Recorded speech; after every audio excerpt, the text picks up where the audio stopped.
Hello, good evening, and welcome to the Wolves Report. I'm Ryan Lester, and thank you for joining us for episode 147. Whew, what a week. Tonight, we are joined by our ever-present Nocky and Tyler, our Director of Football and Club Captain. Tonight, we're going to talk about the defeats to Nottingham Forest and Manchester United. Talked about a few of them this season. We're going to give your thought. Let's get some of your comments up, get Nocky's thoughts, Tyler's thoughts on the protests that happened on Monday night, take some of your questions, look ahead to Arsenal, and bring you some Christmas cheer. We're not going to bring you any cheer. Nocky, last week, there was a bit of hope from the performance against Aston Villa, went into the Forest game. Maybe it's my own fault. Maybe we got excited, but it finished Wolverhampton Wanderers 0, Nottingham Forest 1. I didn't get excited. I thought we'd get beaten. We did, unfortunately. It was one of the worst performances. There's a long list of really bad performances this season, but that was one of the worst. I thought Forest were comfortable. Forest were awful by the way, but they were so much better than we were. They were in control of the game pretty much from minute one all the way through it. Had one disallowed, scored an identical goal in the second half that did stand, and Johnson was flapping at it. I just thought the others thought it was men against boys. It was like watching a championship team have a go against the Premier League side. They were fully in control. There's just there's no creativity in what we do. There's no movement. Our wing backs are so deep that we can't push onto the opponents, which means we don't restrict what they can do in the wide areas.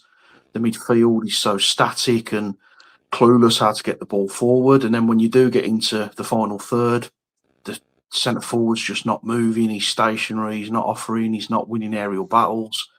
He doesn't pull into space. There's just no way out. The ball just keeps coming back because we haven't got the ability to keep hold of the ball or to create it or to recycle it into a dangerous area. And we pretty much allow teams to sort of do whatever they want against us. And I think if you can stop Wolves from scoring from a set piece, you stop Wolves from scoring, because we're not capable of scoring goals from open play. We just haven't got the quality, and we're just so easy to play against. And Forest were poor before that game, and they've been poor after it. But against us, they were fully in control of that match, and we got exactly what we deserved. And I think the most concerning thing for me was when the ball hit the back of the net and you knew it was the winner. I really sat there not too bothered, which sounds terrible, really. I just expected it, and I was resigned to defeat before we kicked off. And as soon as the ball hit the net, I was kind of shrugged the shoulders, and that's it, job done.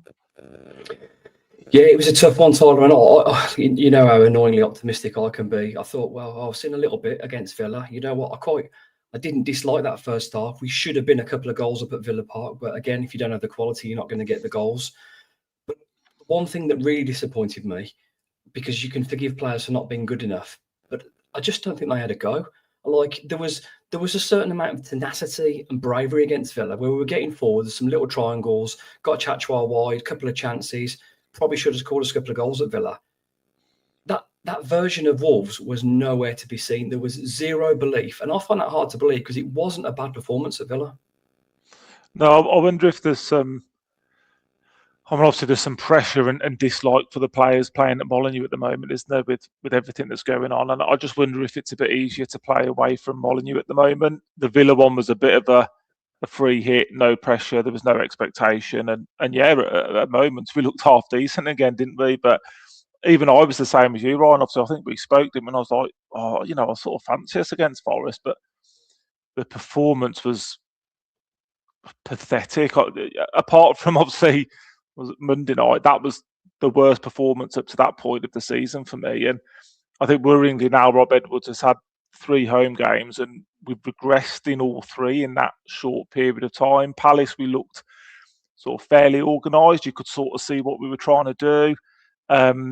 Forest then for me was like I said, really bad, borderline pathetic. And then obviously Monday was the worst performance I've ever seen from a Wolves team in the Premier League. So we're regressing after 3 or 4 games, and that's the concern. But to talk about the Forest game specifically, I think Nocky sort of covered it well. Forest were poor to average at very best, and we still couldn't lay a single glove on them. And I'm just hoping Edwards isn't going out there with those tactics and the players aren't listening, because otherwise it's going to be a long few months for him. And I even think he probably didn't realise quite how bad we were when he walked through those doors, and I think he's had a bit of a shock himself. Yeah, I think he's had a bit of a wake-up call, Nocky. I mean, we don't, obviously Rob's not going to say that, and he's going to back his players, but I, I never come out of the local derby happy, but I actually saw something to grasp onto. I know I've asked this sort of similar question to Tyler, but I couldn't believe the lack of anybody at all taking any responsibility. The amount of times we got into the middle third, into a wide area where one of the players could have fed in the wing back. There's a little pass on into Bellegarde's feet. The option was to start again and play back again and again and again. That much so, the chap who I was sat with, I didn't sit in my usual seat. The chap who I was sat with, I said, this has to be by design. This has to be. They cannot be this negative after playing so well last week. And I just don't understand what the difference was. There was a team, I mean, Tyler might be right, but for me, there was a team that lacked bravery, that lacked confidence, but you'd actually played well the week before, lads. I just don't understand, Nocky. Maybe you could put your finger on it. I think they're terrified. I just think they're absolutely terrified to play. And you've got to remember these are young men as well, and they've took a lot of hits. We haven't won a game for 7.5 months. Everyone we play against are dominating us. Even the teams who've come up from a division below us have all comfortably beaten us. I do think we've regressed under Rob Edwards. I think he's tried to make us more difficult to beat, but in doing so, he's taken away a little bit of the attacking threat that we had. As little as it was, that's kind of gone. I'm not going to blame Edwards for that, because I think he's trying to find a system that stops the rot a little bit, gives us a little bit of a foothold in the season. So I'm not going to dig him out for those decisions, but we are kind of setting up with banks of players now who are trying not to lose the game. That's kind of the priorities. Just don't get beat. But it's kind of stifled us going forward. But against the Villa, we had Jackson Tachua, who was flying down that right wing, and he was burning past Luca Dean, and they couldn't get near him. He was putting quality balls into the box. But we only did it twice, and then we didn't do it again, and then we're reverting back on both occasions. And we nearly scored, but we're not doing enough of that. And I think half the problem is we've got no one to grab the game by the scruff of the neck. I mean, how many times last season did Cunha dig us out of a hole with a moment of quality, or Pablo Sarabia came on and did something special? We think in Ipswich, Man United, when he controlled the game. You had leaders on there in Nelson Semedo. You had Ryan Aït-Nouri, who could run up the wing. When you've replaced those with the kind of players we've replaced them with now, who a lower end Championship, maybe even League One is the way they feel at the moment, you haven't got anyone who can come on and really take control of the game and pull you out of a hole. We just haven't got that quality. There's no one who can run with the ball. And we brought in John Arias, who was supposed to be the Cunha replacement, and he could end up being pound for pound the worst signing we've made in the Premier League, because he just doesn't impact the game at all.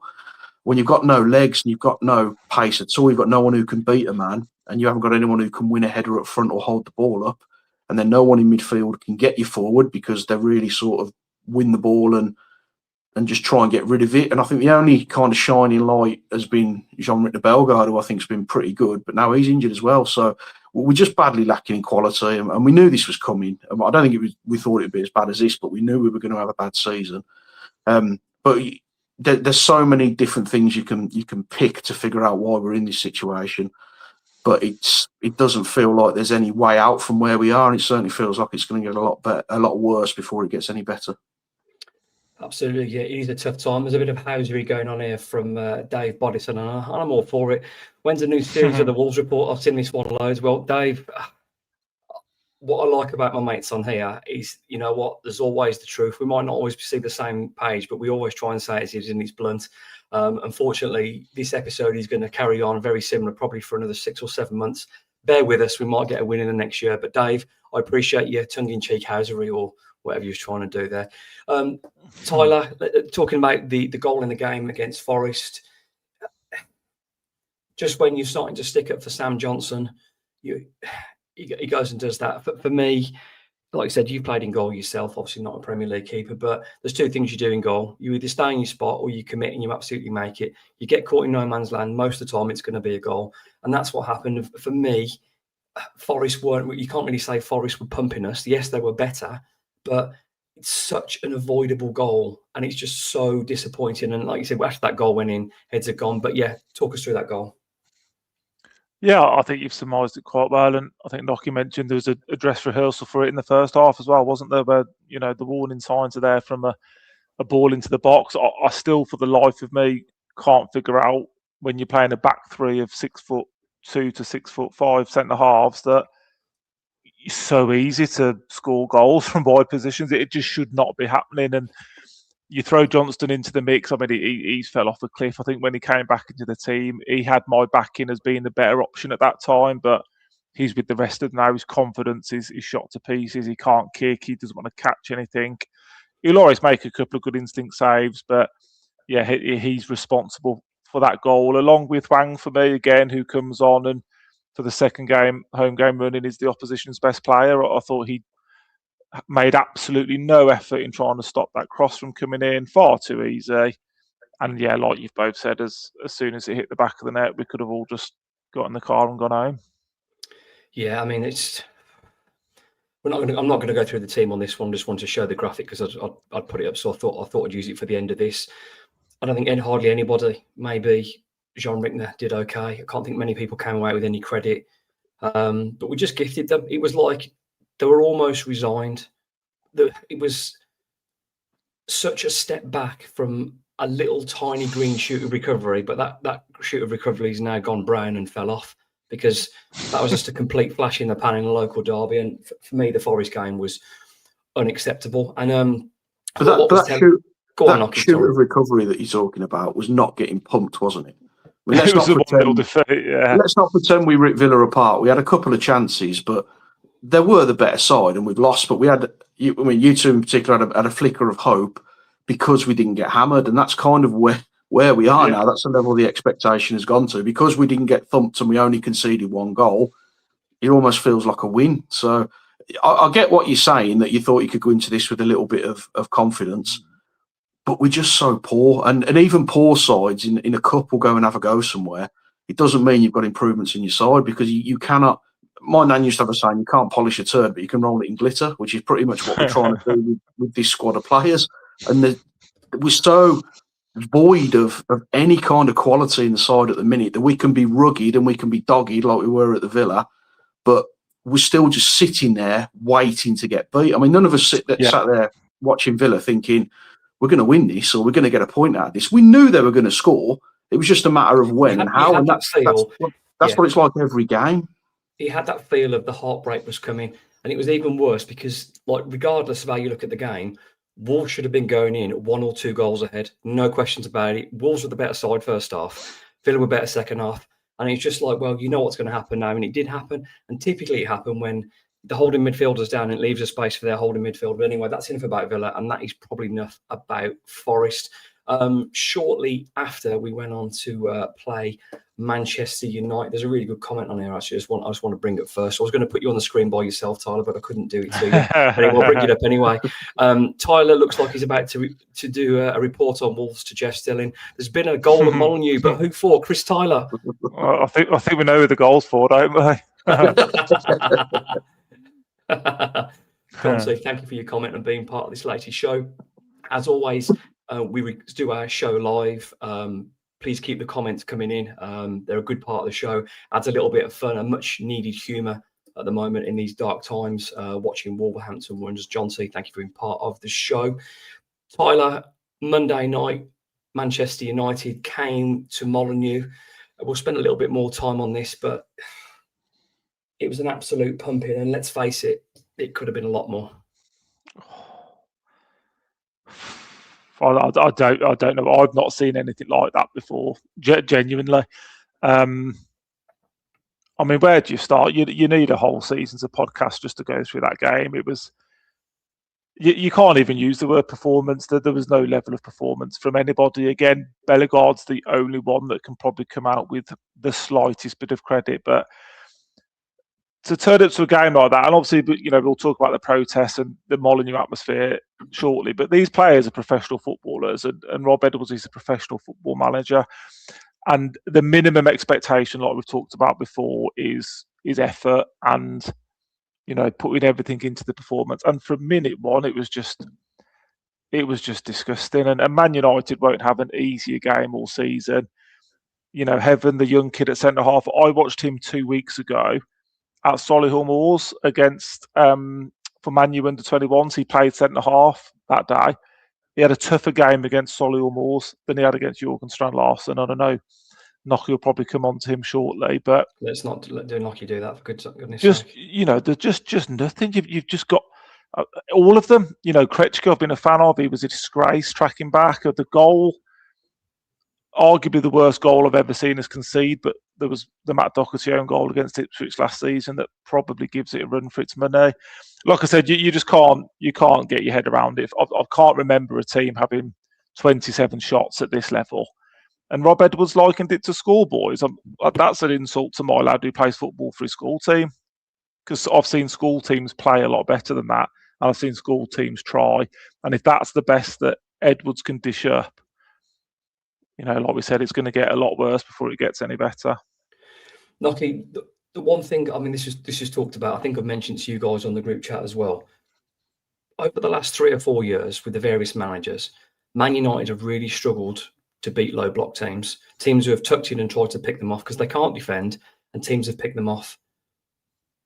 I don't know why our defensive line was so high on so many occasions. It cost us for the goal we were trying to play out. It cost us when they caught us some nice football through. I just don't understand. Now, I understand being brave, but there's just rolling yourself forward and just seeing what happens with your eyes closed. And that's what it felt like. Man United, we made an average Man United team look brilliant. We are pathetic. They're just average. I said to Tyler, this could have been 6-7 easily. What were we thinking playing that defensive line like that? You've got 2 holding midfielders, 3 centre-backs and 2 full-backs, and they played through us like we weren't there. This wasn't like prime Man City. This was bang average Man United that might make European football. You said we were brave there. It was. Well, I mean, brave. I said you can be brave, but you can also sort of be stupid as well. But it wasn't. I don't think it was brave. I think it was such a strange way to play, because it was brave with no intent, because we had a high line, but we had no intent to get forward. We didn't get Wolf or Hoover forward. They just kind of bimbled around. So we didn't need to play a line as high as we did, but all 4 goals were self-inflicted wounds, all of them. And, you can find so many errors across the piece. I mean, Andre, he picks that ball up and he's on the edge of their area, and then he ends up losing it 40 yards from goal and just sits on his backside and watches them putting them in the back of the net. And Agbadou watches Fernandez hit the floor and stand up and fire past Sam Johnson, who I think forgot to put his hands on because it just sort of bimbled straight through him. Every goal was wretched and avoidable, and I just thought they were in full control. I mean, Fernandez, because of how high our line was, he was hitting crossfield balls that took us straight out of the game, and you had Mbuemo and Cunha dropping deep and then dropping into that space. Jump in there 1 second, Nocky. How do you hurt a team with a crossfield pass when they've got a back 5? They shouldn't be able to hurt you with those. They can go left to right with crossfield passes, but how do we get picked apart when you've got 5 across the back like that? But when you look at that back line, that individually they made errors. Collectively, they were fine, but it was the fact that they were so high and there was no support from midfield, and it was just easy to get in behind them. It was just such a messy display. I don't know what we were trying to achieve. I don't know what the system was that we were trying to play. And Strand-Larsen up front, like Tyler said, he was up against a child and he got absolutely bullied. He then tried to pull onto Luke Shaw and he got bullied. I mean, the audacity of that guy to have a look at the South Bank when they cheered him off. Honestly, if I'd have had a pie, I'd have wasted it and pinged it off his head, because it was enough. Nobody believes that, Nocky. Absolutely no way. But the way he played was an offence to the shirt. The way that he played, he didn't challenge for the ball. He didn't try and pull into space. And yes, he's not getting the service. I appreciate that. But make yourself available, pull yourself out of position, and let the midfielders flood through you. You've got Jean Arias, who didn't want to engage with the ball. You had Andre, who looked like he was just swanning around and didn't really look interested, didn't want to engage. Defensively, we were a high line, but then we were a sloppy line. The 2 wing backs couldn't really impact the game and didn't try and get forward. Collectively across the piece, it was an absolute nightmare, and the substitutions didn't make us any better. It was such a mess. And as bad as Sam Johnston's been, he's probably stopped that from being 6 or 7 with some of the saves he's made. And we could have given away 2 penalties. It was in terms of individual errors and a performance that's probably the worst of the season because of how bad that genuinely could have been. And if we do that against Arsenal, you're going to need an abacus for that game. Yeah, if Wolves go to London with a high line on Saturday evening, that could be a Premier League record. And I'm not just saying that; it could quite easily be. Before we sort of go a little bit into us, Jonty's made a really good point here, and I want to talk about this as well. And I've noticed this the last few games. High line with almost zero press. Any press that was there, it was isolated. Now, what I would say, going back to Gary O'Neill, and I know he's not particularly popular, when he had his team set up, when they did go through the good spell, his teams would defend and press well as a team. There'd be your initial pressure, and then you have your second and third and your fourth coming in, and they'd squeeze in that area. This was, and again, I hate to say it, but this was Sunday League pressing. You got the brave drunk centre forward going up, just chasing someone down with no one supporting. If you press by yourself, what's the point? This is Premier League. You don't press by yourself. You press as a team or no one at all. Nobody can press by themselves unless it's a stinking mistake. And this is a great point, John. Tyler, that's why I said it's a simple game. It's an insult. Press as a team. You press as a team, not as one or two. That's why I said it's an insult to schoolboy football and Sunday League football, because we teach our kids even at this age to like press with with a purpose. We say don't just like run after someone and then they can ping it round you. Press with a purpose. Press to put them into a channel. Press them back to the keeper. Make them face their own goal. Press as a pack. And these are 13-year-old kids. And like you and John too rightly said, that was a Premier League side that had absolutely no idea what they were trying to do. And on the point of the setup again, I mean, if you count the goalkeeper, I'd argue Wolves have got 8 defensive players there for me in that lineup. And to let a team have 27 shots when you basically got, 7 defenders plus Andre, who's basically a defender, it's just inexcusable. And that's what I mean. You don't sort of want to start getting on Edwards' back, but it's worse than it was under Pereira at the end. That for me is how bad it is, and it's getting worse. As we said, apart from the Villa game, every performance has got, quite drastically worse, if you're being honest. Yeah, it's a real tough watch, Nocky. But listen, I'm not going to call Edwards out yet. I like Rob, and I hope he does well for us. But I think he's been handed an absolute shit sandwich. There's no way he knew how bad this squad were. Granted, he's got reasons for coming back, local, probably money, managing the Premier League. Fine, okay, we can cut him some slack because comfortably this has been for me, pound for pound, Wolves' worst transfer window in nearly 150 years I've been in history. It has been abysmal, but we have to expect better, Nocky. We've seen the same players making the same mistakes, and I understand trying to have a go, but to have a go like that and go with a high line against Man United when you're playing against Bruno Fernandes, Mateus Cunha, Mount, players that will pick you off, for me, it was a very, very green tactical performance. Yeah, I'm not going to be too critical because I think he's almost at the phase where he's having a look at people now and he's having a look at what works. And I don't know if there is an iteration of Wolves which can be more competitive than what we're seeing at the moment. I think all we can try and do is be more organised and try and be more difficult to beat, which is what I think he's trying to do at the moment. But we are making basic mistakes, and we're not doing the simple stuff, are we? I mean, the midfield isn't biting the way it used to, and the defence is so wide and wobbly, and the amount of balls that just cut straight through those 3 centre halves or onto the fullback. It's so easy to play against us at the moment. And I think the problem we've got is because we're no threat going forward, the opposition have got so much time and space to almost play however they want to play, because there's no way Wolves can hurt you with a turnaround of possession. So you can almost just relax into the game and just dictate play. And that's what teams are doing against us at the moment because we're no threat. So it's hard to judge him at the moment because he's only a few games in. Although I do think it's getting worse. I completely agree with that. There's players there need to be removed from that squad as soon as possible. There's players for me that wouldn't play again. And you just hope that if we can get to the January, Strand Larson wouldn't play again. Ideally, the whole back line. I don't think Hoover's good enough. John Arias wouldn't be anywhere near it either. I mean, let's face it, if we swapped all of those players, are we going to be any worse off than we are right now? 2 points after 15 games. So I think there's players there, like a Strand Larson. He looks like he's sulking to me because there's no way he's as bad as we're seeing at the moment. You look at his goal against Italy for the national team. He hasn't tried to do that once for us.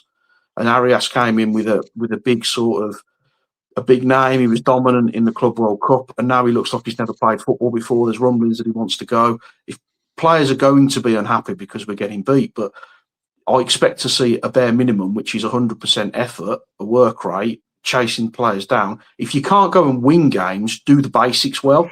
Go and look like you want to be involved in the game. And I don't see that from the majority of these players at the moment. And you see it maybe when, we bring on some of the young kids. They might not be good enough already for this level, but they'll run and they'll chase and they'll try to get involved in the game. It's the senior pros for me who are letting us down badly at the moment, because this team's bad. This squad is bad. This team is not 2 points from 15 games bad. They're not putting it in, as far as I'm concerned. This is episode 147 of the Wolves Report with Chris, Tyler, Mark Knock, and myself, Ryan Lester. Some cutting stuff from there from Knocky, but it's hard to disagree. Just going on to what Knocky said there, Tyler, about in terms of teams not seeing Wolves as a threat. What still staggers me, and it's just every week I watch, is how could you have a transfer window so bad when the manager actually said, we need one-on-one specialists, we need pace. Mm-hmm. So you've sold probably all your quickest players, all of your ball carriers, your most impactful technically gifted substitute, and not replace them with, you could forgive them if there was a bit of pace up front and not much ability. We haven't signed one quick player up front, and I find it that's a staggering mismanagement of recruitment. And I'm not sure any team has had a window as bad as this. Yeah, I think you're right. You've given Pereira the keys to the city with the transfer budget. He's brought some players in. We've been dreadful, and he's gone. And you just sort of left picking up the mess, aren't you? It was just, as we've talked about before, the club's rotten from top to bottom for me. The decisions come downhill. They roll downhill, and there's no accountability at the football club. There's no responsibility. That comes from the top, and for me goes down to Edwards and the players. That there's a culture at that football club that no one's got taken any accountability for it. And until that happened, I thought Edwards, I didn't want him to be the manager, but I thought he'd have that about him, and he still might have that about him. It's very early days, but I thought he'd come in, take some accountability, tell everybody what we see. It's not good enough. But even his interviews are already like David Brentish, aren't they, at times? So I just want somebody somewhere to take some responsibility for what's going on. Well, again, that'll feed nicely into talking about the protest, because we want that on and off the pitch. I think they're in defence to Rob, Tyler. I'm not going to expect him to come in and hammer all the players immediately. I think there's a collective message of, lads, are you frightened? Like, how bad do you want it? He's done that. But it's tough, isn't it? He's come in, he signed like, a 2 or 3 year deal? He's come in 2.5 year deal. He's come in. I can't expect him to hammer the players. I expect the Wolverhampton Wanderers, I'm not going to say they're going to be any better, but to look very different at the end of January, what they do now. I think there's a comment earlier on expecting 2 or 3 first-term players to go. Yeah, I would expect at least that. I think Wolves are going to cash in. And if I was going to predict now, it would be Joe Gomez. I'd say John Arias will go. I wouldn't be surprised to see one of the centre-backs, maybe Agbadu, go. And if someone like West Ham came in with 35 million or something for Strand Larson, 30 million, I think could be gone. Knocker said, they can all go. I'm not bothered about looking at that team. I am not bothered if all of them leave. Absolutely no issues. And that's what I was going to ask. Who do you want about 11 lining up? Tyler's exactly covered my point. Would you care if any of those left? No. Because I wouldn't. And you touching on Edwards before, he signed his 3-year deal. I think he's in danger. Because if we go the whole length of the season without winning a game, I can see him getting sacked. Because we got to wear that record as a badge of honour if we do that. That's all we've got left. Yeah, absolutely. But Knocky's right though. But if he loses the next 10, he's gone. He could get sacked. Yeah, it could well happen because Jeff is never going to take the blame for it, is he? So Edwards could find himself in a position where he's left the club who potentially could go up, and he gets sacked from us with 5-6 games of the season left. Because what you don't want is the fans being in a position where they hate the manager. He's got some leeway at the moment because of the situation that he's inherited, but we've spotted it now. We're not against him, but we've spotted that the performances have dipped. If that continues and we go maybe the next 15 games without winning one, I think he's out the door, and I think we're back to square one, because I don't see them continuing if if we get into a position where he's utterly catastrophic to the point where we might not even hit 5 or 6 points this season, I think they're sacking. Yeah, there's every chance of that. And but you would say he probably deserves a sack after that. But then again, if we ask that though, Tyler, if that is the case, and 2 managers have tried it, surely it's an abysmal squad, way worse than we thought, if that's the case, because you're not going to have consecutive managers just fail and get 2 and 3 points each. No, and there's already been, I don't know if you guys have seen it, there's already been talk from a lot of fans that Silva's been brought in and he'd be the one to replace Edwards if he goes. And Rob Edwards has had 4 games. And is it a case of going back to that model that worked quite well? Someone that knows the club, the area, Portuguese man, wouldn't surprise me. Anything Jeff and Fosun do wouldn't surprise me. So you read the article that him and Edwards are close, and they, when Edwards was in the 23s, wouldn't surprise me if Silva's got his eye on that job come the end of the season. Yeah, that wouldn't surprise me. That surprised me at all. Let's just talk about the one brief positive of the Man United game. We won't go through the players because I can't do a round of 11-0s other than Bellegarde. But talking to Bellegarde, Nocky, that was actually a nice goal. And it's a good finish from where he was. And in fairness to Bellegarde, if there's one player that's deserved the goal recently, it's him. Yeah, I like him. He's working. He's trying, and that's something that I won't be critical of a player. He's taking responsibility. He's taking people on and he's having a go. He wants to get us up the pitch. He seems like he cares, and that's kind of the minimum requirement, the only thing that we really want to see at the moment. I thought he took the goal really well, actually. I thought a bit of credit to Hoover because the ball into the box was good, and then Wolf recycles it quite well. And it's not an easy finish from there. It's a good connection.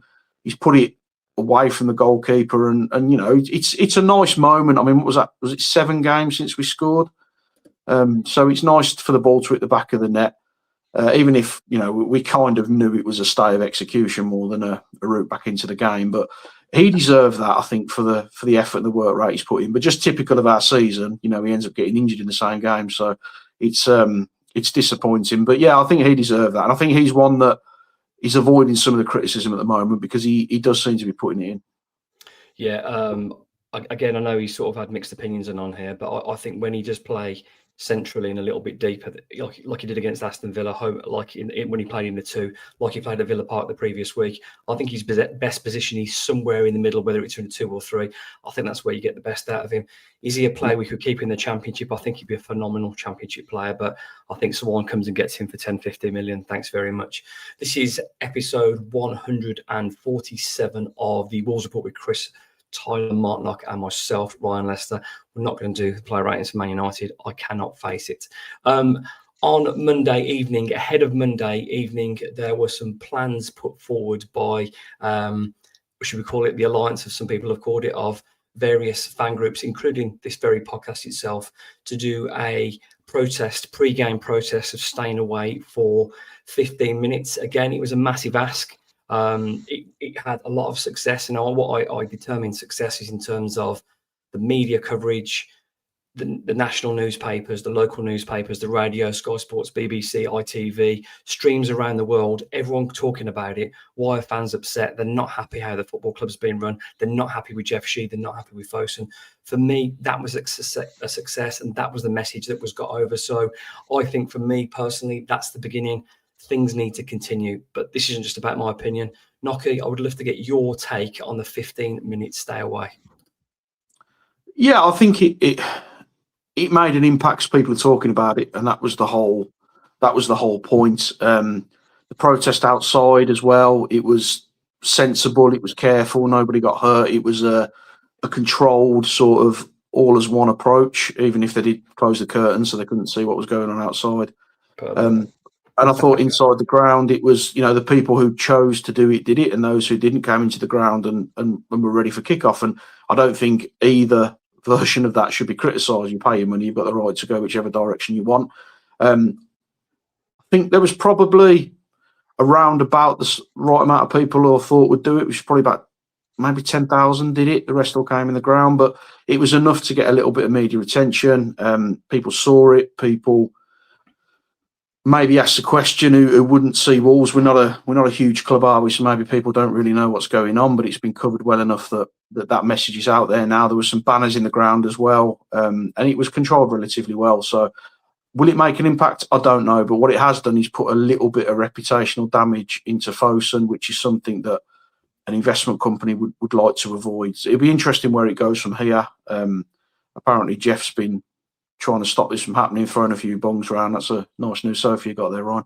So I don't know whether it goes from there. It's a nice. What a shit house. That sofa's 10 years old. My wife wants to do. Absolutely done me on my own podcast. It's a way of. It's a way of. Yeah. It's a way of putting your hand up and saying that we're still here, we're not happy, and we're not going away. So credit to everyone who was involved in it, and let's keep. If we are going to carry on with this, keep it sensible, keep it safe, and do it in the right way. And if we do that, the message then still becomes a viable message as opposed to just an angry protest. Other than talking about my new sofa, Tyler, I'd love to get your take on situations. But I know you asked some valid questions before, and we saw we had some back and forth, which is all good. This is why we talk about Wolverhampton Wanderers. But yeah, love to get your take on the stay away protest as well. Yeah, I think Nockie's articulated it brilliantly, and I think the point that I do want to reiterate is that, like Nockie said, people pay the money, they take the choice. Protests are individual and personal things, whether it's football, whether it's politics, whether it's whatever, that they're individual, and I think you sort of have to respect people and give them the, like I said, the right to do what they want to do. These new headphones weren't cheap either, Nocky. Yeah, thanks. There you go. So I'm the only one who didn't get any money out of that. I just think it did have an impact, and I think there's probably still more that can be done. And Nockie's right. It's how do you keep the momentum? How do you keep driving it forward? Because there's no doubt we all agree that Molineux is apologetic now in the way it is towards Fosun and towards Jeff Shea. You know, we went through times under Morgan, Moxie, Haywood, where, you know, it was evil there, wasn't it? Molineux was vile. It's not like that anymore. The Premier League waters you down, doesn't it, as a football club and as a fan base. And I think that's the big thing for me now is the momentum. I mean, my personal suggestion, and again, they're all personal, was nobody goes. And I think there won't be a bigger impact of a football game if nobody was there. You're never going to get it because, again, people rightly pay their money. They want to go and watch their football team. There'll be people that haven't missed a game for 40 odd years. They're not going to start missing a game now. But yeah, as long as everyone feels comfortable within themselves as to what they've done and what they do in their own little ways, not buying food, not buying drink, not buying merchandise, going into the ground late, turning your back on them, taking banners into the ground, whatever you think's right for you, I think is the way forward. But I think the more aligned the fan base can be, the more impactful the protest will be as well.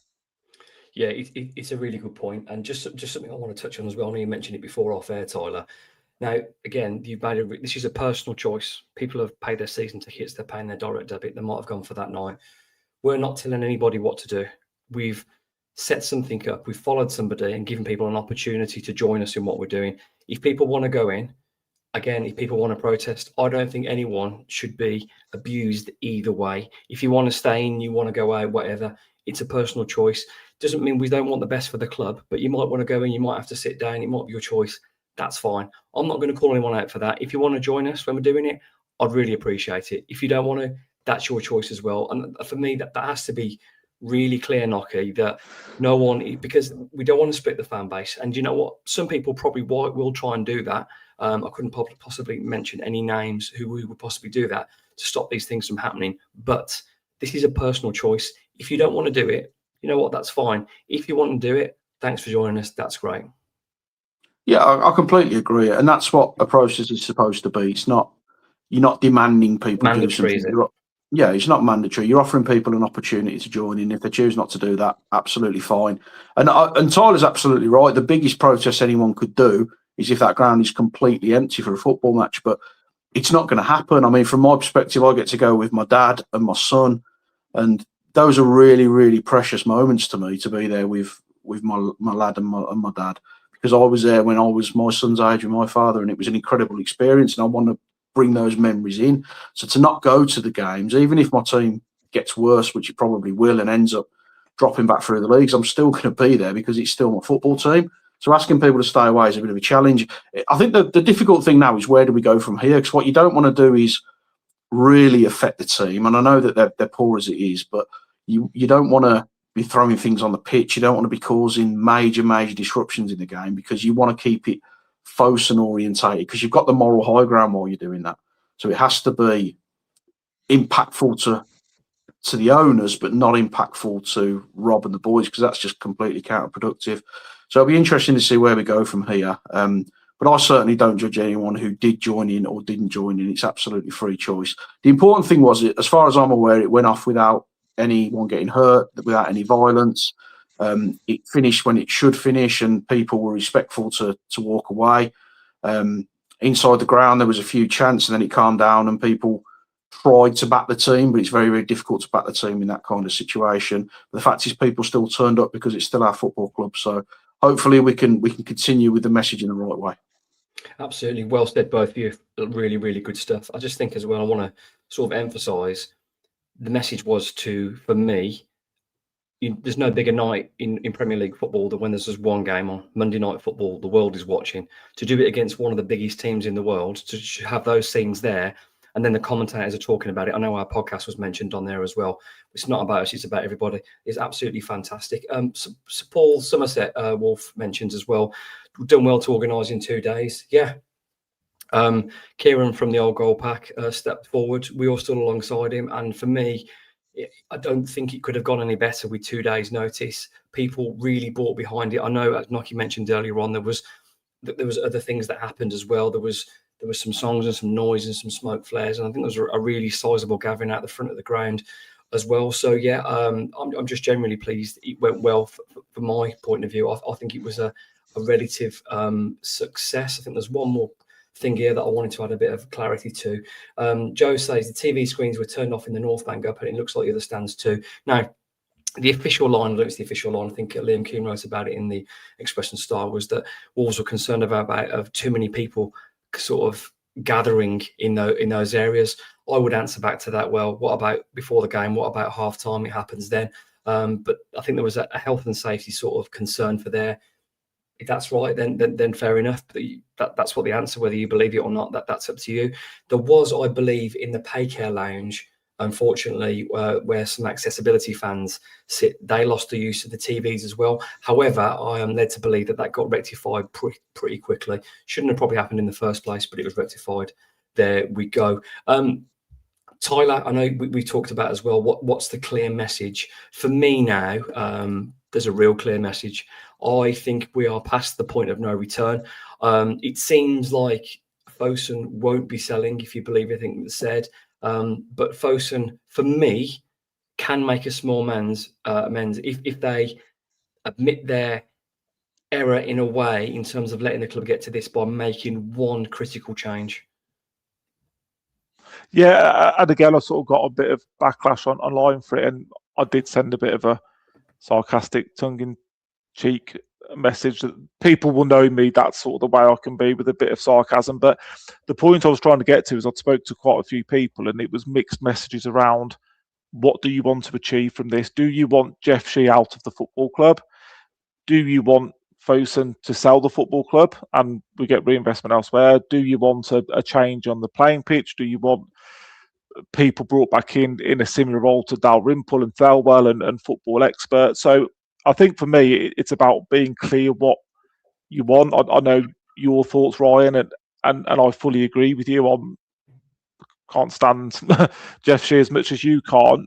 My concern is that he's employed by a company that I presume after 10 years of employment think he's doing a reasonable to good job, and they keep him in that job.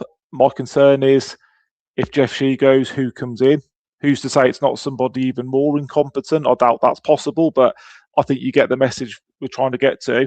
If you said to me, Fosun are going to back Wolves, they're going to get rid of Jeff Shee, they're going to bring in a football man, such as, I don't know, for example, a Kevin Thelwell, I'm not saying him, but someone who's got a bit of an understanding, a Laura Dalrymple, if you brought those people in, I think that would probably appease a lot of the fan base. But that was sort of the tongue-in-cheek point of it. What do people want to achieve from the protest? Yeah, it's what's frustrated me, Nocky, now, correct me if I'm wrong, and you know what, it might work, so then I'll happily hold my hands up. I feel like Jeff Shee's talked about this reset a lot, but what I don't think he fails to understand is the biggest thing that's need resetting is his position with a new person in place.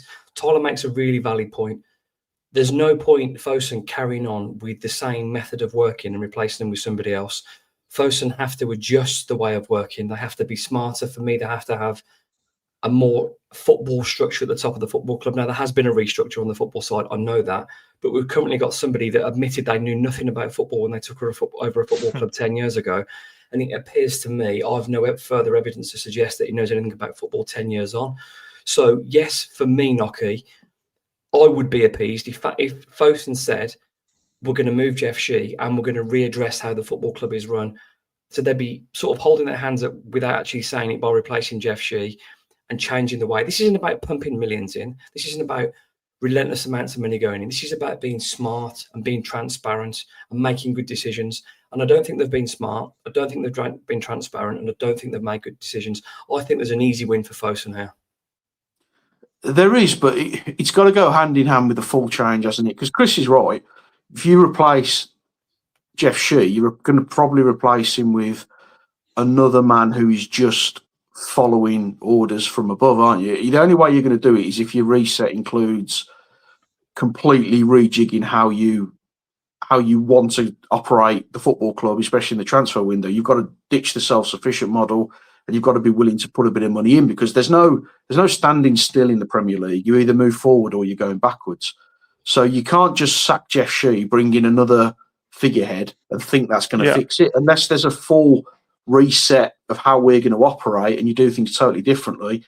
Sacking Shees is not going to fix that. And my nervousness is that they may do it just to kind of try and appease the fans and stop the noise, but the structure's still going to be in place. The method around transfers is still going to be in place. The lack of ambition and desire is still going to be in place. We don't know that, though, do we? Yeah. We do. We don't know that. All right, so when Jeff Shee first came in, we bought in Ruben Neves, bought in Diogo Jota. We got to the Premier League. We spent money in the Premier League. We finished seventh. We finished seventh again. We got to a FA Cup semi-final. We got to a European quarter-final. If we're going to criticise Jeff Shee for where we are now, you've got to credit him for where we were there. So 100%. What changed? Was it Jeff Shee's desire for the club to succeed, or was it the fact that the owners told him we've got to pull back on what we do now and pull back on our investment and try and make money out of the football club? Because he has overseen the most successful period in my lifetime of following Wolverhampton Wanderers. So is it him failing because he's decided he wants to go a different direction? I don't believe he'd do that. Or is it him being told by the club, this is our new operating model, this is what you've got to follow? So it's really difficult. And let's not forget, this transfer window isn't because of Jeff Shee. Jeff Shee gave Vitor Pereira carte blanche to do whatever he wanted. He spent over £100 million, which is a lot of money. And yes, we sold players and we had to replace. But he spent £100 million and absolutely demolished the club. He's got blood on his hands, more so than Jeff Shee for this transfer window, because Jeff Shee stood back and said, right, you make the decisions, you pick the players, you bring them in. So there has to be a little bit of balance between, is it all Jeff Shee or is it Fosun as a whole that need replacing? For me, I think Amanda mentioned you cut the head off the snake. You have to cut the head off the snake in the terms of all of Fosun have to go or none of them go. And you change tact on the way that you're going to approach seasons. Removing Jeff Shee, for me, won't make a blind bit of difference. It's the way we set up. It's the way Fosun operate. It's the plans for the club, and it's a lack of ambition that has to change. Otherwise, this is going to be an ever regurgitating pattern, exactly as we're seeing with the managers. We're bringing in new managers. We're not backing them. We're not giving them the support they need. We're not financially backing them, and we're selling the best players. So what happens? We're replacing a manager every year and a half because they're failing their second season. It's exactly what's going to happen with Jeff Shee's replacement. It's not going to get any better while we follow this model. Really, really, really good stuff from there, and hard to argue. But what I would say, Nocky, is, and I think, hang on, that's not the one. Here we go. There was another guy. Where we go? It was still with us. Says there was another guy involved. I'm sorry, you've got an avocado as a head there, Nocky, but you know what? This is the internet. It's better than my normal head, so I'm all right. You've gone vegan as well, Knocker. Don't you swear. What I would say, there was a heavy reliance on George Mendes, and we got the cream of the crop. Pedro Neto, Diogo Jota, God bless him, fantastic goalkeeper, Johnny Otto, Willy Bolly, Sace. We had João Matinho, Raul. We had some, saying now, we are so far away from there. But for whatever reason, there was a point, and I believe it was when Matt Hobbs took over, that Wolves decided we can go separate now. We can go separate. We don't need George Mendes anymore. And it just shows for me how reliant Jeff Shee was on George Mendes. Yes, he's not a football manager, but when you've got a relationship, and when Fosun owned 20% of Guesty Few, and that sort of clever business model, acknowledged clever business model at the start, really worked for us. Yeah, we were flying. Yes, granted, hit a lot of us, but it hit a lot of people as well. But yes, you know what, Nocky, you make a really, really good point. It's fair to acknowledge that we've had our best times, but equally, you're talking about, yeah, Jeff's given the manager and the director of football, do whatever you want. Well, that's on Jeff Shee. If you're giving someone that much control, yeah, and giving them that much responsibility, you're the boss, and you've let someone have all the credit and all the toys to go and play with, and they broke the lot. So as a manager, as the chairman, you have to take responsibility for taking that risk, because for me, that's incompetence. A high-level business person doesn't let a person lower down in the chain have all the keys to the city. Tyler? I think that's a fair point. And I think the other thing, you can talk about is Jeff's not an expert in football. I think every single Wolves fan would agree on that. But the times you guys have just talked about where there was success it wasn't just Mendes, it was a Thelwell, it was a Dalrymple. The commercial side of the club was ran really well. Even Matt Hobbs, who, people had their opinions on, was brought in and probably did a good job all in all in what he was doing. And now he's gone and found another job at a Premier League club. It's like politicians, isn't it? Like the Prime Minister. You don't expect them to know it all, but you surround yourself with people that do. Yeah. And that would only make Jeff look good. What he's done, he's cut ties with all of them, because Absolutely. You hear the stories that people can't work for him because of the nature of the way he is and what he does. He's let all of that knowledge, that experience, that expertise walk out the football club, and now he's the sole one responsible. So I do buy into what you say there, Ryan, because that is incompetence. I'm not an expert. None of us are experts in our jobs and what we do. And you lean on other people and you get there as a team, don't That's you? That's what smart people do. If I was running a business, granted, you know what, I don't claim to be the brightest guy, but what I would do is you would surround yourself with people in expert areas and the things that you don't know and lean on them. That's simple business management, right? This is my specialist area. I don't know C, D, and E. Right, I'm going to get those guys in and I'm going to lean on them. Yeah. But as time's gone on, as you say, we've lost people. He's got people out. People have fallen out. As I mentioned a while ago when I was talking about, and I still want to do it eventually in terms of the common denominator podcasts. Yeah, the turnover of staff for me at Wolves, the amount of people. I don't know if that's normal at a football club for me, but it seems to, like managers, director of footballs, senior staff. Yeah. That's an enormous churn of people. Is that normal in football? There is an argument that you could link every single decision back to him because he's responsible for the day-to-day running of the football club. My other argument is that then he reports into a company such as Fosun. That's where, for me, I think it is a two-pronged attack. I think it has to be both ultimately. Because on with Nocky, I just don't see how they replace him with it. Dan Ashworth would be like utopia, wouldn't it? We'd all absolutely love him to be in that position. But Fosun, again, can be smart and do that. There's nothing stopping them doing that. The only way that happens, though, can that possibly happen with Jeff in charge, or does that have to be? That's the move. Here he goes. You bring him in, and you let him run the football club. So what you have then, for me, you would bring in a Fosun person, okay, that watches and oversees, but you let football people run the football club. That can be Guau, can't it? There's no reason for me. You wouldn't have a Dan Ashworth reporting into Guau who that's fine. And that is such a simple decision that can be made in the blink of an eye. I absolutely agree. And football, and I know people know this from my Twitter, from the podcast, from talking. Yeah, I am very strong in favour of what those gentlemen and ladies are holding up there. I think this man has taken us as far as he can at this football club.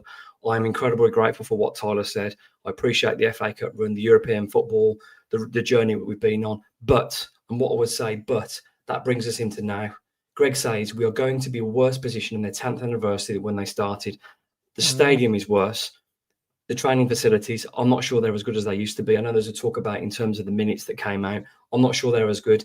The team will be worse. And Wolves are going to be saddling a £90 million debt. But they'll also be saddling a group of players, not particularly Premier League players, but a group of players who are all on Premier League money going into the Championship. So it's a great point, Greg, and it's a great way to sort of end this section. Nocky. Yeah, absolutely. And it's such an interesting debate, isn't it, of how we've got ourselves into this position. And for me, the whole thing feeds back massively into transparency. There's such a lack of communication from sort of Jeff up to know what we were ever trying to achieve. And they never really managed our expectations. They've gone from bigger than Man City, Noggy. Yeah, we were going to be bigger than Man City, and then all of a sudden, if you want to win games and win trophies, Wolves aren't the club for you. So there's never been a sensible approach to what we've been trying to achieve. And if we could get Dan Ashworth in, what an outstanding person that would be to come into the football club. That would be the signing of the season, regardless. But that's not how Fosun operate. They're not going to do that. If they sack Shea tomorrow, there will be another member of the Fosun team coming into that position. It's not going to be a football person. It's going to be someone who directly represents Fosun's interests, because that's how it operates. And that's why I think, yes, getting Jeff out would give all of us a lift. But I think if Fosun don't change tact, and if we keep doing what we're doing, but with a new figurehead, absolutely nothing changes. So there needs to be a collective conversation or a collective swap and move, or we're just going to keep circling the drain. But this time we'll be in the Championship, staring down the barrel of League One. Some fantastic stuff from Nocky and Tyler. This is episode 147 of the Wolves Report with Mark Knott, Chris Tyler, and myself, Ryan Lester. I mean, it may not have been a positive show, but I think it's a show that's absolutely cracked some fantastic opinions from Nocky and Tyler. Fantastic stuff. Lots of support for the Dan Ashworth. I'm not sure he'd be in Wolves' price range. I mean, he's Man United, Newcastle, England. The guy's got the pick of his jobs. I don't know if there's a personality clash or something at Man United or whatever. But there's a talented football guy there with proven success. I mean, for the money it costs to get, say, Chachua, you could get him in on a nice, tasty deal for a few years there, surely. Let's move away from that, but I fully stand behind that picture. Gentlemen, shall we move on to some questions? I'm exhausted from this, but it's been great. Go on, Tyler. Sorry, Rod, just for clarity, I'm sure Nocky would like to hear this as well. For the people that are listening and can't see the photo, what is it you're implying that you'd want to happen? Just Jeff, for the record. She out. Just for clarity. But unfortunately now, for those poor buggers that watch on Spotify, you now upload it in a video version, so it plays in the video as well. So you can't avoid our faces now. Well, you can. There's an audio only option, but we're on visual across all platforms. I mean, what do you want? There's a combined age here of nearly 150. What else you want to do on your They can all see your new sofa then, can't they, Jeff? It's only just taken 3 weeks to get it been shipped. I'll come back with a full hair transplant next week, courtesy of Jeff. Sat here with an afro. Imagine Tyler's then sat in the Sky Sports studio as well, taking the drive to work for Sky. Let's get some questions in. John T, who's been very popular on our show tonight, says, should we start expecting to see some of the solid ideas from Rob Edwards, or is it unrealistic that whilst we have this group of players technically limited and mentally damaged? I think that's a really fair question, because although I think we are well within our rights to criticise the Man United performance, I think we were naive. I think we played an unnecessary high line. I don't know how you play with a centre-back in midfield, a holding midfielder and 3 centre-backs and get cut through like you're not there. I don't understand that. So, Tyler, is it fair to wait and judge, or do we need a little bit now? Give us something, Rob. I mean, Johnson to take over one of me and Nocky's spaces. He's had more input than most tonight, hasn't he? But he wants in, doesn't he? He wants on the show. Dr. Johnson, by the way. Dr. Johnson. One of the sensible ones, you can tell with how he talks and how he gets his points across. But I fully expect to see something, yeah. I'm sorry, it's not too much to ask. I don't think we're still rolling out the back five. We're still playing horrendously. Just have a go. Just try something. Go to a back four. Go 4-4-2. Go 4-3-3. Like the Palace game, obviously he's picked that team because of who was available from the internationals. But there was a bit of an identity. It was almost 4-4-2, but it was 2 big lumps up front. Yeah, it didn't work in the end, but you sort of bought into it a little bit. I can't buy into anything at the moment. I don't know what he's trying to do. And yeah, the players are broken. There is no confidence there. They're technically not good enough. But unfortunately, it's Rob's job to get the best out of those players, like it is my manager and my job and yours and your job and Nocky and his job. You have to motivate your people to turn up for work and perform to the best of their ability. And at the moment, it's not happening. Great answer. Nocky, any more to add to that? No, I think Tyler's articulated that perfectly. You know, Mick McCarthy once said it can't go on like this, can it? So we've got to get. I mean, I think from Rob's position, it's not going to be too difficult to make a positive impression. All he's got to do is stop the rot and just find a way to eke out a couple of points. And if we can get to February, March time and we're kind of within range of that record and potentially we can get a few points and then maybe pick up a few wins, and he's had a good season and we're good to go next year. But if we're still playing the way we're playing now and making those basic errors and losing every game comfortably, then he's going to be in a sticky spot. So, yeah, I think it's unrealistic to think he can put his spin on it in the time frame that he's had because it is such a mess and there's been so much damage done to this squad. But now he's had long enough to start putting his own kind of fingerprint on what we do, and we should start seeing a little bit more of an identity and a bit of a direct way of playing that makes us a little bit harder to beat. And he needs to find a way to make us a little bit more dangerous up front, which is going to be a challenge with this group of players, but that's what he's here for. Yeah, I mean, I just don't want to be a Premier League record away on Saturday night at Arsenal, because if we set up the same way, it will be a Premier League record. John C., thank you for being playing part of 15% of this show tonight. Incredible. Steve Lees goes on to say, good evening, Steve. In short, what should the transfer window policy look like realistically? Now, I'll start this one off. Now, there's a couple of things that Wolves could do. Jeff could really panic and he could go crazy. He could spend 150, 200 million. That still doesn't keep Wolves up. Let's say Wolves bought 3 £50 million players.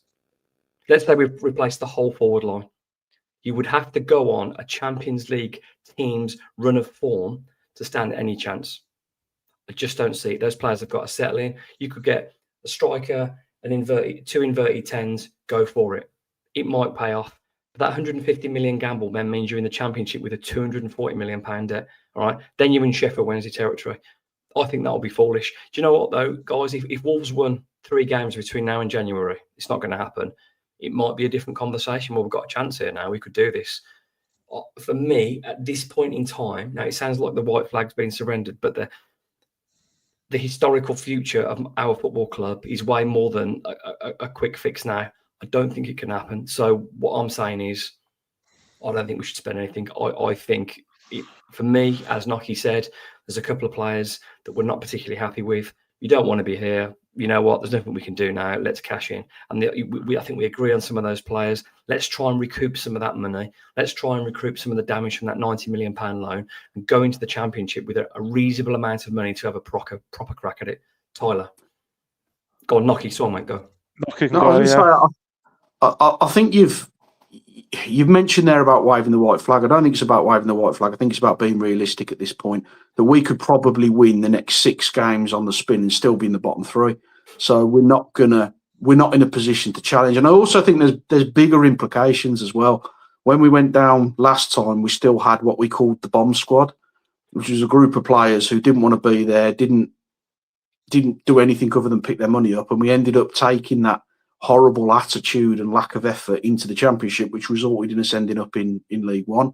So for me, I think we should be open to offers for absolutely anybody at the moment. And you're going to get more money for them in this league than you are in the Championship. And it does sound like a little bit of a surrender, but we're on 2 points after 15 games. Whatever we do now, it's almost impossible for us to be any worse. So I'd look at, it's hard who you bring in. You might be able to bring in a few loan players or people who want some football or need to get back up to fitness, but just start eking out some of those big earners and those bigger names who haven't affected it, and just try to bring players in who perhaps can give us a little bit of an identity for next season. Some people who are maybe more experienced in English football who could give us a little bit of a foothold. And realistically, we know where we are. We're almost in a sickeningly good position in the sense that we know what league we're going to be in next season, so we can start building towards it now. And you can't be carrying a massive debt. It'd be absolutely ridiculous to go and spend a load of money, and they're not going to do that.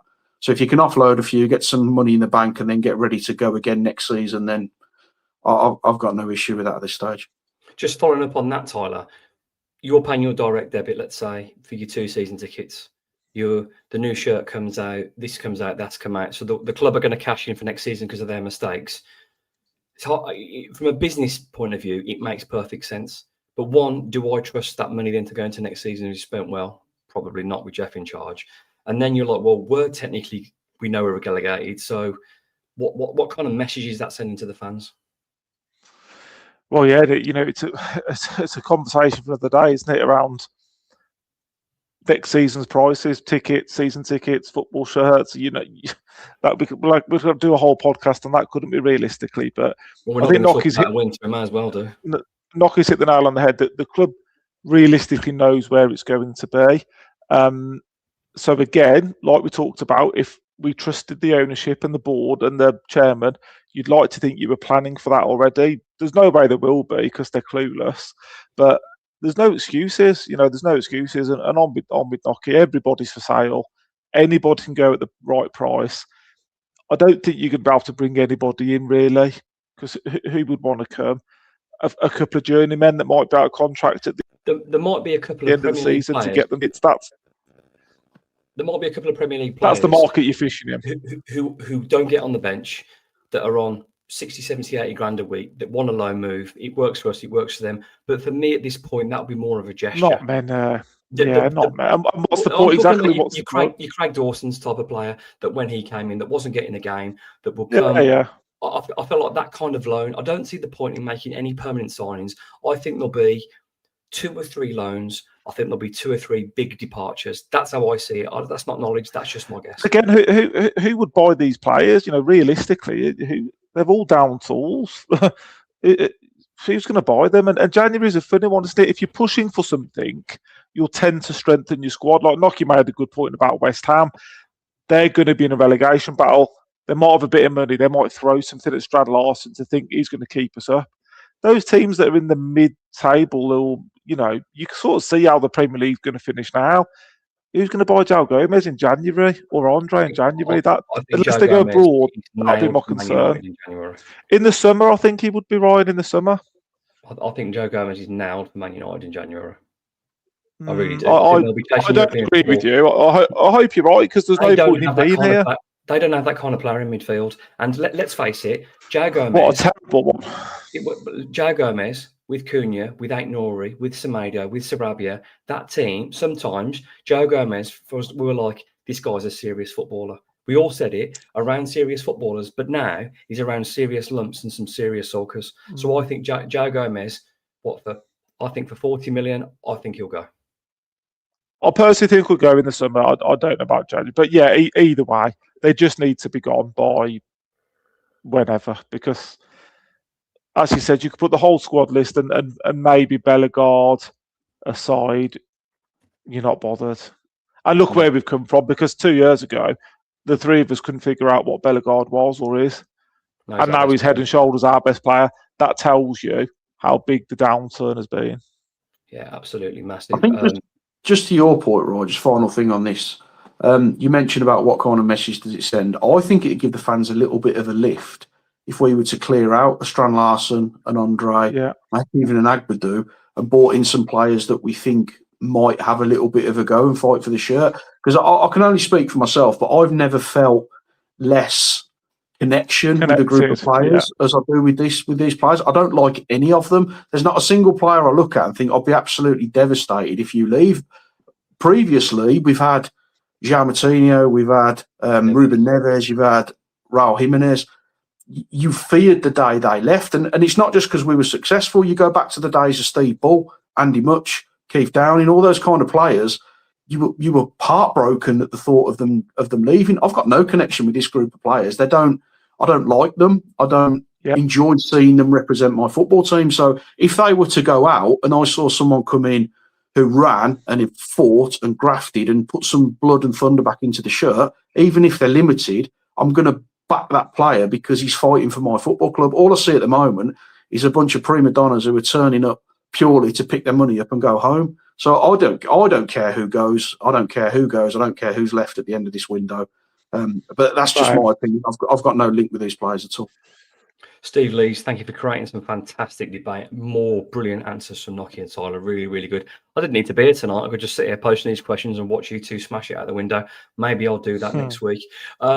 Dave asks, any thoughts on the fan advisory board notes? Now, I had a brief look through. I mean, just putting it through briefly. I think basically the club kind of admitted results and communication failures, sees Rob Evans as a new start of a new era. Jeff Shee talks about not selling, so he's turned down several bids. I mean, would we know about that? There's also talking about relegation wouldn't cost the category 1 for the academy, and also talks about keeping the Wolves women invested if they are promoted, because I know that that's apply for something as well. So there is a couple of things in there that I've seen that I don't mind. I haven't seen anything in there that's blowing my mind away, Dave. But what I would say is, actions speak louder than words. We can have conversations and we can make promises and we can talk about resets. But I would like to see some of those things. For me there, I'm taking away, I was concerned about losing the category status in the academy, which I know had been talked about for a while, if they can maintain that. So we haven't really produced any young footballers for a while, have we? But I think that's an important part. Wolverhampton's a one-club city. Our academy can be important. I don't think it's seen to be important enough by our owner. I might be wrong, but that's how I feel. And in terms of the women's team, what happened last year was nothing short of disgraceful. Not to even tell anybody, not to not pull the plug, but just to sort of, or if we get promoted, they might not. I'm not going to do it. I think that was disgusting. But the fact they've committed to that this year, to apply for the license and to back them, well, that's what that's implying on reading. I think that's good news. So yeah, good side the women as well. They always seem to win. Someone can correct me if I'm wrong, but I'm sure they're still in the FA Cup as well, aren't they? Yeah, they look a really good team. They score loads of goals. It's but you're right. You've got to invest in everything, haven't you? I mean, our academy is pretty atrocious. I don't know why we're category 1 with the limit amount of players we bring through. I mean, it's very rare someone comes through and goes on to anything better. But as that says, as you know, that message says there, you can't believe anything Jeff says. So he may say all these kind of things, but proof of the pudding's in the eating, isn't it? And I've not seen anything from him for a very long time that leads me to believe we should believe a word that comes out of his mouth. Absolutely. Dave, thank you for creating more debate. A great question. What I would say is, for me on Jeff, I think the relationship is broken. I don't see how he can recover this fan base. I don't see how it's helpful him being in position when the team are trying to get promoted next year. I don't know what condition we'll be in, whether we are in a promotion battle or a relegation battle. I don't know. Looking at the club at the moment, you think it's only going one way. For me, there needs to be a reset at the top of the football club. I know there's certain sort of facets going off and that, where there's no point changing him if we're not changing how we're operating. I think the fans need that reset at the top of the football club, because it's toxic. It's gone too far. As you said, Nocky, there's a level of trust that's not there.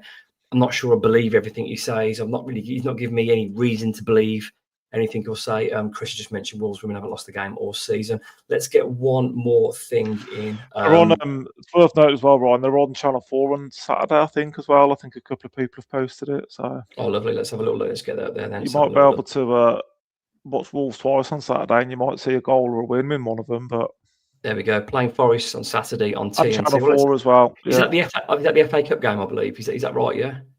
I don't know. I'm not going to be an expert in that. I don't know, but you know what? If they're on TV, we'll watch anyway. So yeah, at least we'll see one Wolves win that day anyway. That will be nice. I think there is one more question which absolutely flown by. Considering we are absolutely pathetic on the pitch at the moment, this has been a really good chat. And I've got to be honest, I'm trying to watch the end of Shetland tonight, right? It started at 9:00. So if there's any chance of I've got one more question I'm looking for. I can't find where I put it. I haven't deleted it. Here we go. This was quite funny. This made me laugh. Carl Whitehouse, a regular contributor to the Wolves Report, says, "What Christmas present would you give to the team to get them motivated?" Now, I'm going to pick out a present for Strand Larson, so you can do on the Boxing Day. I'm going to get him a nice box of dummies. So when he's finished throwing them all out the pram, when he gets subbed because he's had some hurty booze towards him, he can have a fresh dummy. So I'm going to get Strand Larson a nice box of dummies so we can stop stropping.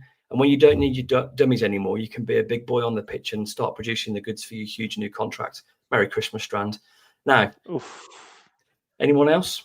What have you done with the real Ryan this week? I like this new brutal Ryan. They've all been incredibly naughty this year, so they get Cole in the stocking. That's it. They don't get anything else. Andy Cole. I thought Andy Cole would do a job for us now. He's about 58. Eddie, I'd still take him. I thought Carl meant, what present are you going to get me and Nocky as your team for Christmas?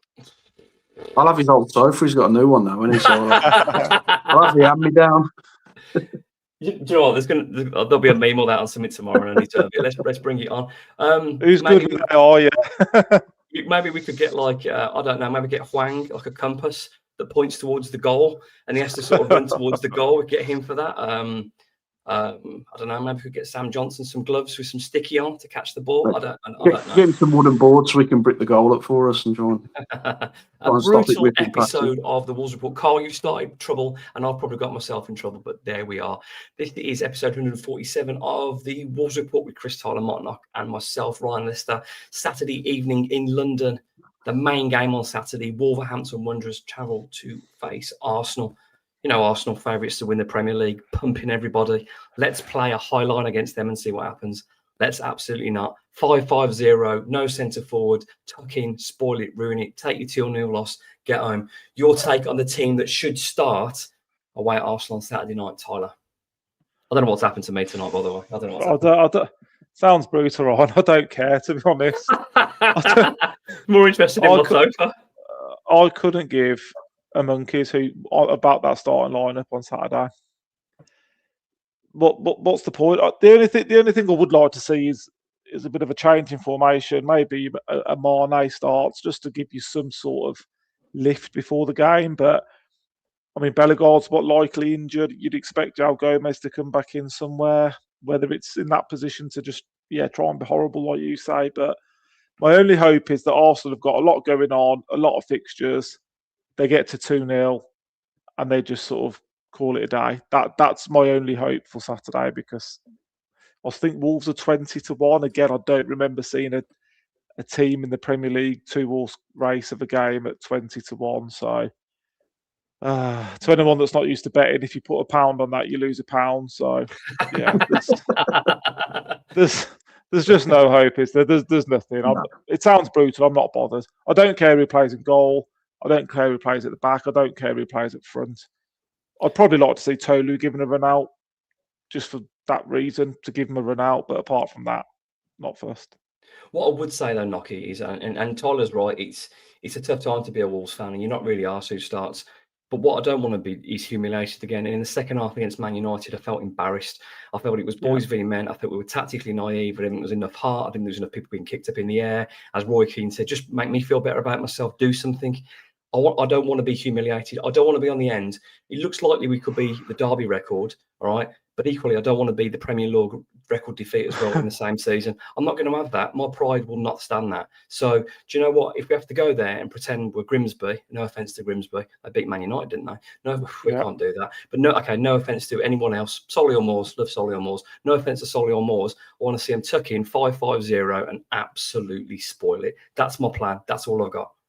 Yeah, I mean, I'd go for, obviously, 5-4-1, I think. The only changes that I'd kind of like to see is Hugo Bueno and Chachua come in, because I think there may be opportunities to just lump it clear and give them something to run onto. But I'm holding a very deep line. Break when it's absolutely essential, but just try not to get humiliated. I wouldn't put Larson in. I'd put absolutely anybody in apart from him. If Tolu's available, I'd start him. But it would be 5-4-1, deep line, and then you've got a little bit of pace on the flanks, because Wolf and Hoover are never going to get you out, and you're going to need to try and get out at some point to take a little bit of pressure off. So I'd definitely play Chachua and Hugo Bueno and just see if we can utilise their bit of pace and just try and get us up the pitch just to take a bit of pressure off. But the reality is, whatever we do is not going to stem the flow. We're going to get beat. It's just a case of how many we get beat by. Yeah, it's hard to argue with that. This is episode 147 of the Wolves Report. We are an hour and 20 minutes in. Tyler is missing his new show, which I'm sorry about. But if you've enjoyed the show, please drop us a like, a follow, a subscribe. It is really appreciated. 1,511 crazy listeners watching us complain about Wolves for over an hour. It is really, really appreciated. Who knows what happened when we get a win? Let's do some miserable predictions and we can get Tyler onto his TV show. Tyler, your first scorer and prediction, please. I think it'll be 3-0 just because I think Arsenal will. Not your half-time score, mate. I think they'll just probably get bored, take the foot off the gas. 3-0, and Saka always scores against us, doesn't he? Or does something against us. Dream team captain this week, surely. Nocky? 6-0, and I think Jesus is back, isn't he? He'll give him a run out because he can pretty much play and touch, so Jesus for the opener. Well, I would love to reintroduce Mosquera and Jesus. If everyone remembers last year, I think them two got acquainted really well. I'd love to see that. His finger up his bum, didn't he? I didn't say that, Nocky. You're not supposed to say that bit. Hopefully them two get reacquainted and rekindle the bromance or whatever was going on there. I'm going to predict Wolves to lose because it's that bad. My positivity shot. I haven't got never done that. In 147 episodes, you've never done that. He's never done it, I don't think, no. Don't do it now, son. That's the last bit. That's all we've got left now is for you to retain just a scrap of positive. If that goes, it's all over. Okay, so what we're going to do is we're going to go for a really, really double early red card for Arsenal when their keeper and their reserve keeper get sent off. The Wolves hang on for a 0-0. No goals, 0-0. This has been episode 147 of the Wolves Report. Of the Wolves.